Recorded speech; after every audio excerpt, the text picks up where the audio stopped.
حامدا ومصليا أما بعد أعوذ بالله من الشيطان الرجيم بسم الله الرحمن الرحيم إن الذين يحبون أن تشيع الفاحشة في الذين آمنوا لهم عذاب أليم في الدنيا والآخرة صدق الله العظيم.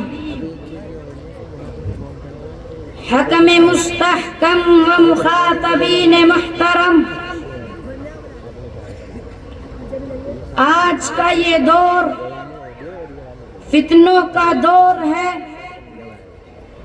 قدم قدم پر گناہ کی دعوت ہے.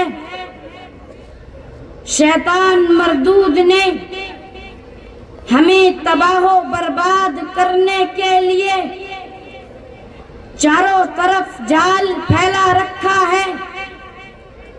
آج ساری دنیا پر نظر ڈالیں تو صاف پتہ چلتا ہے کہ موبائل کی تباہی اور اس کی بربادی نے تقریباً ہر آدمی کو گھیر لیا ہے.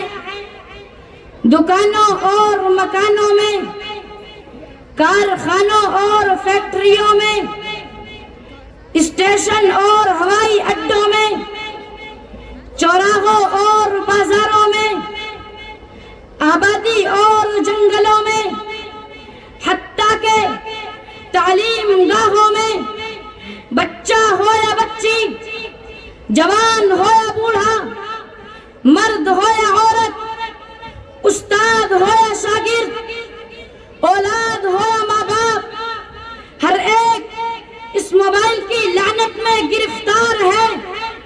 اس موبائل نے مسلم سماج اور سوسائٹی کو ہلا کر رکھ دیا ہے.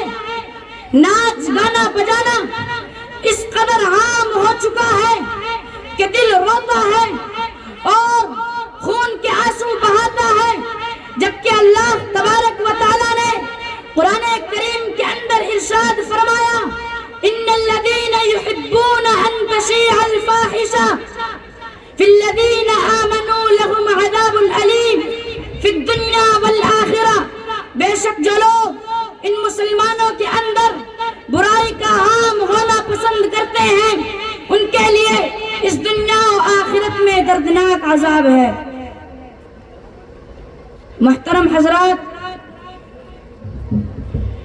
اس موبائل نے ہمیں تباہ و برباد کر کے رکھ دیا ہے.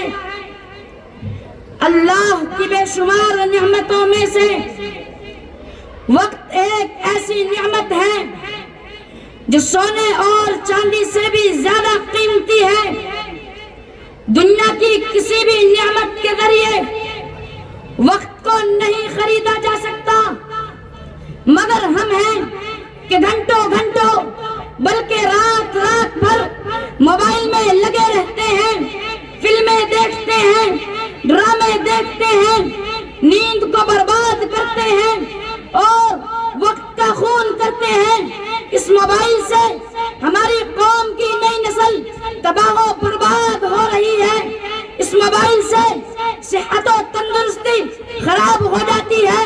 اس موبائل سے کم عمر اور نوجوان بچوں کی آنکھیں خراب ہو جاتی ہیں، چشمہ لگوانا پڑتا ہے. اس موبائل سے دولت برباد ہو جاتی ہے. مارکیٹ اور بازار سے بڑی بڑی قیمت والے موبائل خریدے جاتے ہیں. قرض لینا پڑے کوئی بات نہیں، مزدوری کرنی پڑے کوئی بات نہیں، رشوت لینی پڑے کوئی بات نہیں، مگر موبائل بڑی قیمت والا ضرور لینا ہے. اس موبائل نے شرم و حیا کا جنازہ نکال کر رکھ دیا ہے. سامعین کرام،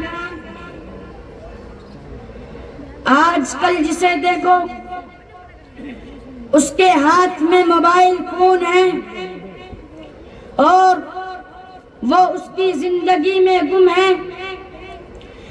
ایسا لگتا ہے کہ موبائل فون ہمارے جسم کا ایک حصہ ہے، ہماری عادتوں میں شامل ہے۔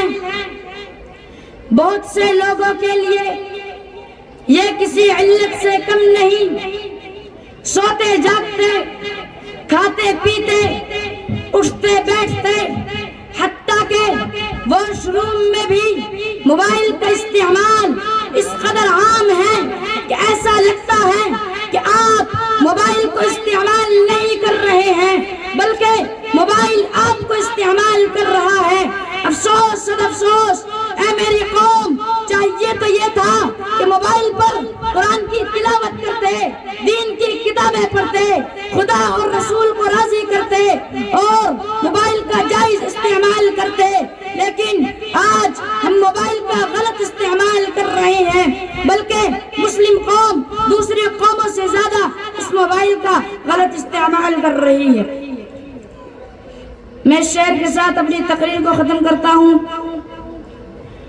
کس کس کی زبان روکنے جاؤں تیری خاطر، کس کس کی زبان روکنے جاؤں تیری خاطر، کس کس کی تباہی میں تیرا ہاتھ نہیں ہے۔